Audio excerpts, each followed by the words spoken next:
자, 시편 140편은 흔히 비탄시로 분류가 돼요. 근데 이제 140편만 아니라 140편, 141, 142, 143 요 이제 네 편을 소위 비탄시로 분류가 됩니다.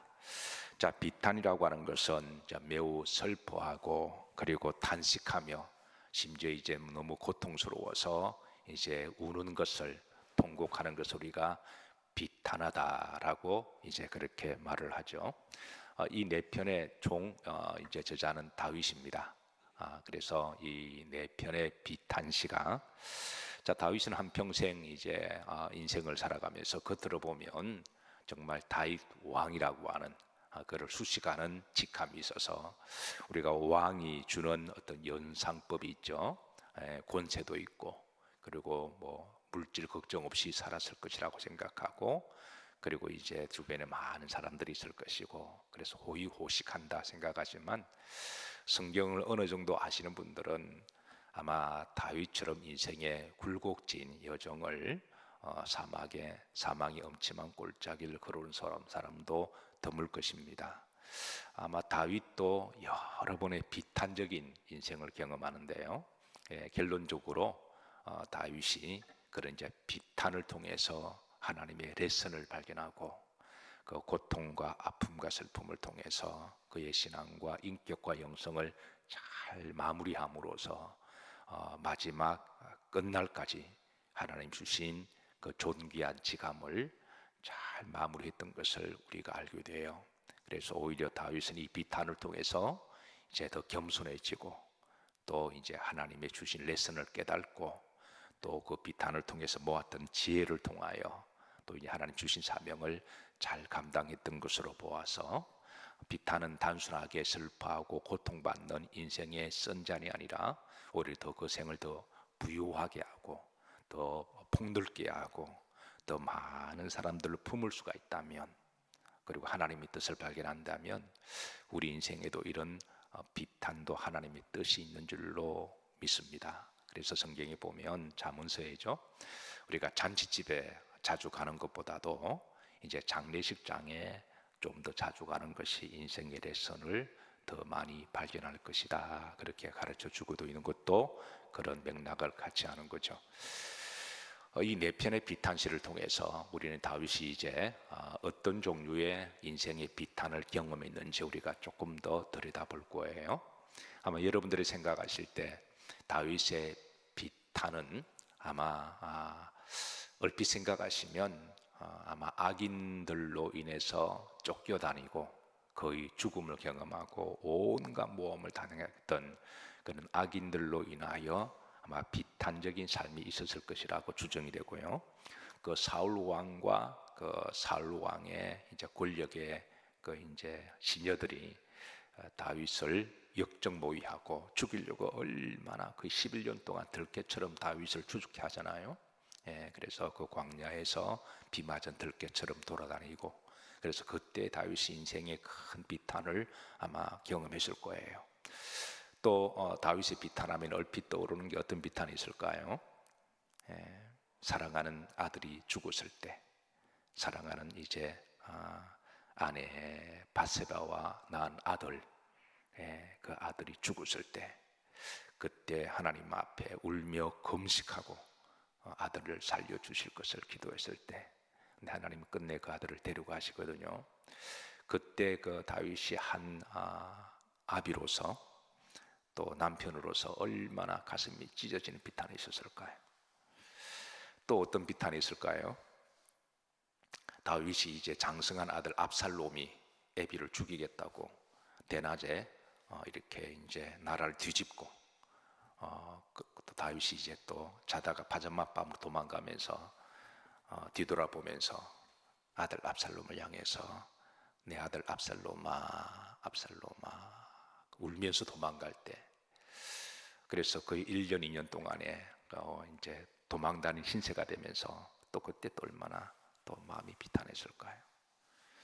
또 하나가 또 뭐가 더 있을까요? 아마 사랑하는 사람의 죽음을 목도했을 때 사랑하는 사람을 먼저 보내는 그 이별의 상실 속에서 인간의 힘으로 왕이라고 할지라도 아무것도 해줄 수 없는 그런 연약한 실존의 모습으로 비탄했을 때, 아마 이외에도 더 있을 거예요. 근데 다윗뿐만 아니라 우리 모든 인생에도 사실 비탄이 있습니다. 그래서 이런 비탄이 있을 때 이 아픈 쥐어짜는 가슴을 어떻게 극복해 나갈 것인가. 그저 주저앉고 낭망하고 절망하고 우울의 영에 빠져서 그렇게 인생을 우리가 마무리할 수는 없기에, 그래서 우리가 인생의 비탄이 찾아왔을 때 그 영적 레슨을 이제 오늘 네 편을 통해서 앞으로 우리가 어떻게 영적으로 이거를 잘 분별하고, 또 어떻게 우리가 하나님 레슨도 발견하고, 또 어떻게 우리가 일어나야 할 것인가, 이게 주시는 이제 영적 레슨입니다. 물론 우리 모두에게는 이런 비탄적인 상황이 없기를 바랍니다. 그런데 그런 인생이 있을까요? 그런 사람이 있을까요? 자, 그래서 이제 오늘 이제 본심 보면 1절에 가로 안에 이렇게 가로를 딱 묶어서 다윗의 시라고 그렇게 저자를 일러주고 있습니다. 자, 1절 다 같이 한번 합독합니다. 여호와여, 악인에게서 나를 건지시며 포악한 자에게서 나를 보존하소서. 그러니까 140편의 비탄시는 주제가 선명합니다. 악인들로 인한 비탄입니다. 저는 여러분들이 한평생을 살아가면서 가급적 악인들을 만나지 않기를 주의 이름으로 축복합니다. 안 만나는 게 복이죠. 그래서 시편 1편 1절에 보시면 복이 있는 사람은 악인의 꾀를 쫓지 아니하고 죄인의 길에 서지 아니하고 오만한 자와 함께하지 않고, 분명히 이것을 말씀해 주실지도 불구하고 의외로 많은 사람들이 이런 사람들과 엮입니다. 본인은 악한 사람도 아니고 교만한 것도 아닌데 이런 사람과 엮인 것은 혹이라도 어떤 사람들은 그런 사람들과 이제 엮여서 뭔가 나에게 이득을 보지 않을까. 처음부터 우리가 악한 사람 모르잖아요. 처음엔 악한 사람 천사처럼 다가와서 이제 간도 빼주고 슬기도 빼주니까 나에게 좋은 사람이 생각. 나중에는 이제 심장을 막 돌아가기 때문에, 그래서 우리가 처음부터 이 사람이 사기꾼인지 도둑놈인지 강간범인지 알지 못하는데 인간의 인약함에 한계가 있습니다. 그래서 엮입니다. 그러나 이것을 엮이지 않도록 우리가 평소에 말씀과 기도로 늘 깨어있기를 주의 이름으로 축복합니다. 그래서 이런 사람들과는 안 엮이는 게 최고의 복입니다. 엮이고 난 다음에 이게 헤어나려면 이게 너무 힘들어요. 그래서 성경은 복이 있는 사람이요, 이 원문에 보시면 복 받을 사람이요 라고 되어 있거든요. 그러니까 앞으로 복 받을 사람들은 이제 악인들과 그리고 죄인들과 교만한 사람과, 이제 다른 말로 인간관계라고 이야기하죠. 그래서 인간관계를 잘해야 인간관계에 복을 받지, 그런 사람들과 인간관계하면 나중에는 정말 심장이 도려나가는 그런 아픔을 경험하기에 성경은 우리들을 너무 사랑해서 그런 사람들과 엮이지 말고, 그런 엮이지 않으려면 잘 분별해야 되는 거겠죠. 그래서 누가 준다고 덥석덥석 받아먹거나 공짜라고 좋아하거나 불로소득을 자꾸 이렇게 하게 하면 세상 공짜가 어디 있나요? 뭔가 이렇게 누가 자꾸 이렇게 너무 선심을 쓰면 그 사람 인격이 좋아서 그렇든지 아니면 다른 의도를 가지고 이걸 분별해야 되는 거죠. 뭔가 이렇게 이단들이 사람을 보습할 때 처음에 그래 잘해준다 그러잖아요. 간도 빼주고 설교도, 나중에 영혼을 도둑질해 가는 거예요. 영혼을 도둑질해 가고 심장을 도려내고 그 집안 식구들을 다 이단에 들어가게 해서 다 지옥 가게 만든 이단들의 전략이거든요. 이단들은 얼마나 잘해주는지 몰라요. 그래서 교회 다니다가 상처받은 사람들이 그냥 홀라당 다 넘어가요.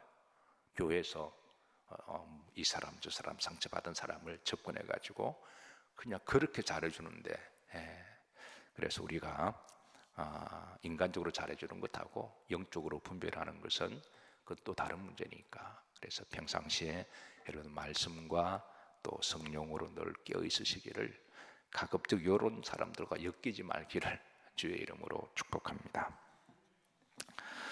자, 우리가 어제 말씀을 좀 살폈습니다. 어제 말씀은 이제 악인에 대한 권선징악이라고 말씀을 살폈어요. 그래서 때로는 악인도 형통할 때가 있고, 이런 악인들이 형통할 때 이제 의인들은 때로는 넘어지기도 하고, 그리고 미끄러질 뻔하기도 하고, 시험 들 뻔하였도다라고 단식하기도 하죠. 시편 73편 2절 3절을 보시면 이 악인들의 형통을 보고 내가 거의 넘어질 뻔했고 나의 걸음 미끄러질 뻔하였다. 3절에 내가 악인의 형통함을 보고 그랬습니다. 그런데 우리는 성경을 볼 때 항상 끝까지 보는 습성을 길러야 돼요. 성경을 볼 때 여기까지만 보면 이제 너무 비탄스럽지만, 근데 19절 끝까지 보면 이제 하나님이 때가 되시면 그 악인들을 심판하시는 말씀도 주십니다. 그래서 한번 합독하실까요? 악인이 어찌하여 그리 갑자기 황폐되었는가 놀랄 정도로 악인들은 전멸하였나이다. 그래서 끝까지 보시면 하나님이 심판하시는 것으로 마무리를 하세요. 그래서 우리가 성경을 읽을 때에 끝까지 우리가 읽어야 됩니다. 우리 인생도 우리가 살다가 끝까지 믿음으로 살아야 할 줄로 믿습니다. 때로는 힘들고 어려워도 믿음으로, 오직 믿음으로 우리 끝까지 믿음으로 살면 하나님 중량을 마무리를 잘하신 하나님이세요. 그리고 하나님은 항상 끝을 이전의 영광보다 이후 영광을 더 영광스럽게 하시고, 제가 늘 강조하는 게 우리 성도들은 노년의 복이 있어야 돼요. 젊었을 때 좀 고생하더라도 노년이 우리가 좀 이렇게 잘 마무리가 되고, 젊었을 때 물질적으로 막 죽도록 고생하더라도 노년에 그래도 어느 정도의 물질적 여유도 있고, 건강도 좀 그렇잖아요. 그래서 우리가 늘 노년을 위해서 기도해야 됩니다. 그래서 또 노년을 위해서 제가 늘 여러분들을 위해서 기도하고, 또 노년의 복이 있으시고, 그리고 이제 제일 중요한 건 마무리를 잘 하시고, 그리고 마지막 때 내 영혼을 하나님의 품에 의탁하나이다, 그렇게 하고 우리가 천국 가는 거예요. 그래서 영원한 나라 가는 것. 그래서 우리가 성경도 끝까지 잘 봐야 되고, 우리 인생도 끝까지 믿음으로, 우리가 만남도 그렇잖아요. 처음에는 막 너무너무 좋고 막 언니 오빠 왜 이제 만났냐 그러다가 나중에 마무리가 원수가 되면 그건 참 가슴 아픈 이야기죠. 근데 처음에는 만날 때 평범해요. 이렇게 덤덤하다가, 근데 알아갈수록 그 사람의 진가가 드러나고, 알아갈수록 신실하고, 알아갈수록 실력도 있고, 알아갈수록 영성도 있고, 알아갈수록 깊이도 있고, 알아갈수록 정말 매력이 넘치는. 그래서 이제 마지막 이렇게 헤어질 때는 너무 아쉽고, 너무 이렇게 다시 보고 싶고, 그래서 우리 see you again, 다시 봅시다. 우리가 다시 언제 만날 거예요. 또 다시 또 만나면 기쁨으로 만나고. 여러분, 그런 만남이 복된 만남이 아닐까요? 우리 그리스도인들은 그래서 소위 이제 저는 터미네이터라고 말합니다. 끝내주는 자죠. 끝을 잘 마무리하는 사람. 끝을 잘 마무리하면 하나님은 또 좋게 하실 거예요. 다시 또 좋게 하십니다. 자, 그래서 이제 오늘 이제 이 다윗은 인생의 한때 정말 이 악인들을 만나서, 아마 문맥적으로 보면 이제 사울을 비롯한, 사울의, 용서하시고 들으세요, 사울의 개들, 사울의 권력을 취득하기 위해서 사울에게 영혼도 팔고 사울이 개가 되어서 다윗을 죽이려고 했던 이들, 이런 무리들은 마치 마귀의 속성과 같아서 다윗을 죽이려고 추격하는 이제 그런 이제 악인들의 속성을 여러 가지 호칭을 통해서 다윗은 이렇게 표현합니다. 자, 보십시다. 첫 번째 1절에서 오늘 이제 140편에 보면 다윗은 이 악인이라는 용어를 많이 표현해요. 자, 1절에 보면 악인에게서, 4절에 보면 악인의 손에, 그리고 8절에 악인의 소원을 허락하지 마시고. 그래서 이제 자신을 비탄하게 만들었던 대상은 악인들임을 드러내고, 두 번째 포악한 자임을 드러냅니다. 1절에 보면 포악한 자에게서, 4절에 보면 포악한 자에게서 벗어나기를, 11절에 보면 또 포악한 자는, 이렇게 함으로 이제 이들의 속성을 드러내고, 3절에 보면 세 번째 뱀 같은 자들을 임을, 뱀같이 그리고 네 번째 5절에 보면 교만한 자. 예. 악인들이 권세에 있다고 교만하면 이것도 답이 없어요. 예. 세상이 지가 제일 잘난 줄 알고. 예. 그다음 다섯 번째 악담 많은 자. 말에 저주가 있고 말에 상처가 있고 말에 아픔이 있고 말에 비수가 있고, 차라리 몸에 밴 상처는 시간 지나면 낫는데 말에 상처가 나면 이게 한평생 갈 수가 있거든요. 그래서 내 입 가지고 내가 말도 못하냐, 그러면 안 돼요. 그 말 한마디 때문에 차라리 한 대 얻어 터지면 멍은 시간 지나면 계란 몇 개 굴리면 이렇게 또 다시 회복되잖아요. 근데 이게 말은 그렇지 않기 때문에, 그래서 우리가 때로는 말 한마디 할 때도 우리가 지혜롭게, 어떤 말은 기도하고 말을 해야 될 말도 있습니다. 자, 그래서 다윗은 이런 이제 자들에게 이제 비탄을 당하는 그런 자신의 마음을 드러냅니다. 그래서 다윗은 자, 이런 자들에게서 악인들, 포악한 자들, 뱀 같은 자들, 교만한 자들, 악담 많은 자들, 자신의 힘으로 어떻게 대항할 길이 없어서 이길 수가 없어서 하나님께 건져 주실 것을 기도합니다. 1절에 보시면 나를 건지시며 나를 뭐 하소서, 보존하소서 그럽니다. 그래서 하나님 앞에 이제 기도하죠. 하나님이여, 이들로부터 지켜주시기를, 내가 지금 참 비탄합니다 라고 토로하면서 내 마음이 너무 아프고 심장이 이렇게 막 쓱 쥐자는 것처럼, 접자는 것처럼 막 쥐어짜는 그런 지금 아픔을 하나님께 기도하는데, 2절부터 저들이 구체적으로 어떤 일을 했는지도 밝힙니다. 그러니까 어떤 짓을 했길래 다시 이렇게 불안하고 두렵고 그리고 이 심장이 막 쥐어짜고 밤도 자지 못하고 그랬을까요? 자, 첫째 2절입니다. 자, 마음속으로 악을 꾀하고 싸우기를 매일 모인다 그랬습니다. 2절 합독합니다. 그들이 마음속으로 악을 꾀하고 싸우기를 매일 뭐하며 모이며 그랬습니다. 작당 모이라는 게 있어요. 이제 어떤 일을 꾸미기 위해서 여러 사람들이 모여서 포악한 자들이, 뱀 같은 자들이, 또 게다가 지혜까지 있네요.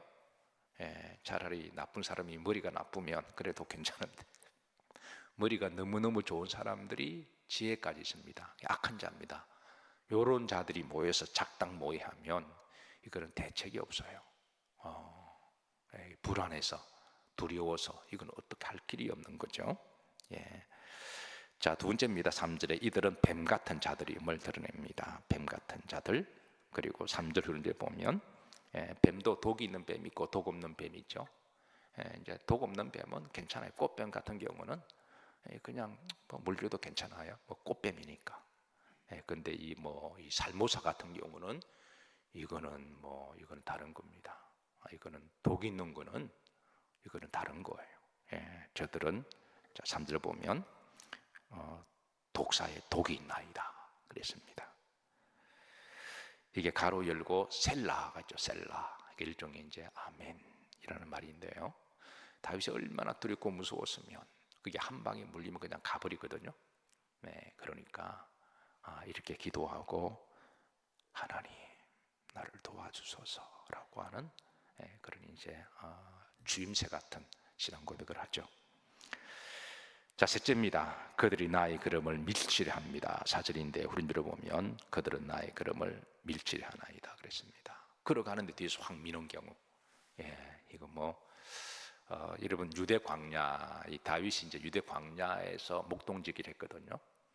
저도 일전에 이제 성지순례를 유대 광야를 제가 걸어서 이렇게 탐사를 한 적이 있습니다. 주님이 가셨던 그 길, 다윗이 양을 쳤던 그 길, 그 길에 대한 이제 영적인 영성이 있을 거라고 생각하고 그 광야 길을 한번 한 7시간 동안에 터벅터벅 2리터짜리 물 2개 딱 메고 그렇게 해서 걸어갔던 적이 있는데요.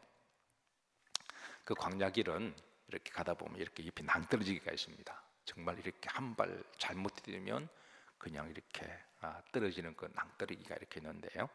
양들이 그 길로도 많이 다녀요. 그 길을 지나야 풀도 먹으니까. 다윗도 그 길을 또 수없이 왔다 갔다 했겠죠. 근데 걸어가는데 뒤에서 확 밀어버리면 그 끝장나는 거죠. 가끔 우리가 지하철에서 어떤 사람이 전철 타려고 기다리는데 뒤에서 확 미는 그런 게 있었잖아요. 그래서 이제 그런 사고가 빈번하니까 우리나라에서 그 자동문을 다 설치해서 뒤에서 밀지 못하도록, 그래서 이제 보호하게 이제 그렇게 되었는데, 그들은 뒤에서 몰래 따라와서 이 청길 낭떠러기 확 미는 자들이니까, 그래서 다윗은 하나님께 그렇게 돌아갑니다. 5절입니다. 자, 저들은 그물을 쳐놓고 함정을 팝니다. 그래서 꼼짝없이 이런 자들과 어떻게 대항할까요? 내 인생에 이런 자들이 나에게 있으면 우리는 당할 수밖에 없습니다. 이들이 하는 짓은 꼭 마귀 짓이거든요. 실제로 마귀의 역사가 그렇습니다. 마귀를 우리를 삼키려고, 우리를 죽이려고, 그래서 우리를 지옥 보내는 게 마귀의 목적이라면, 예수님은 이제 이 마귀의 이런 짓들로부터 우리를 보호하시기 위해서 십자가에 죽으신 줄로 믿으시기를 주의 이름으로 축복합니다. 대속의 고난을 당하셨고 대속의 죽음을 당하셨으니 우리는 성금요일마다 십자가를 한 번 더 쳐다보고 십자가 영성을 가지고 우리 자신을 돌아보고 또 그런 믿음으로 살아가신다면, 저는 제가 장담하건대 일주일 중에 하루라도 우리가 십자가 영성으로 돌아가신다면, 뭐 우리가 좀 때로는 탈선하더라도 하나님이 십자가를 통해서 또 적당한 선에서 들어오게 하시고, 우리가 때로 일탈하더라도 하나님이 조금 뭐 비틀비틀 거리게 하시듯 십자가 통해 또 다시 들어오게 하시고, 우리가 때로 낙심하고 절망하더라도 또 십자가를 바라보게 하심으로 다시 우리가 또 회복하게 하시고, 또 그 하나님이 우리를 잘 인도하셔서, 그래서 우리가 한 주 중에 특별히 성금요일이 있다고 하는 것은 저는 복이라고 믿습니다. 그래서 십자가의 은혜가 늘 여러분의 우리 심령 가운데 함께 하시기를 주의 이름으로 축복합니다.